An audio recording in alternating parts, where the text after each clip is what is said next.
భారత్లో ఒక అవర్నడు ఏ దేశం ఏగినా ఎందుకు కాలిడినా నిలుపురా నీ తల్లి భూమి భారత్. అలాగే ఏ దేశం సంబంధించిన వాళ్ళైనా ఆ దేశానికి గౌరవం ఇవ్వాలి, ఆ దేశం మీద భక్తి శ్రద్ధలతో ఉండాలి.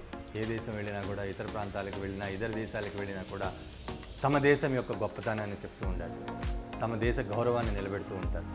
కానీ అమెరికన్లు మాత్రం ఈ విషయంలో కాస్త వెనకబడ్డారు, కాస్త కోపంగా ఉన్నారు అని చెప్పచ్చు, చాలా నిర్వేదనలో ఉన్నారని కూడా చెప్పచ్చు. రీసెంట్గా ఒక సర్వే జరిగినప్పుడు అమెరికన్లు తాము అమెరికన్లుగా చెప్పుకోవడానికి సిగ్గుపడుతున్నామని కూడా చెప్తున్నారు.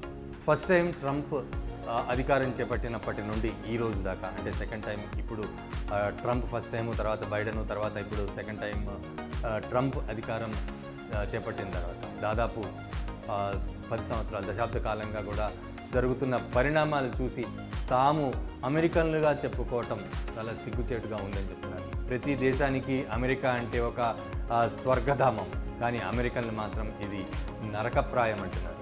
తమ ప్రాంతంలో తమకి కావాల్సిన వసతులు ఎవరూ కల్పించట్లేదు. ముఖ్యంగా కరోనా సమయంలో కానీ, ఇప్పుడు ట్రంప్ తీసుకుంటున్న నిర్ణయాలు కానీ, దానివల్ల అమెరికన్లకి చాలా చెడ్డ పేరు వస్తోంది. అమెరికన్ అని చెప్పుకోవడానికే చాలా బాధగా ఉంది అని కూడా చెప్తారు. రీసెంట్గా జరిగిన ఈ సర్వేలో రిపబ్లికన్స్ కానీ, లేకపోతే డెమోక్రటిక్స్ కానీ, నార్మల్గా డెమోక్రటిక్ అంటేనే ట్రంప్ మీద కాస్త కినుక వహిస్తారు.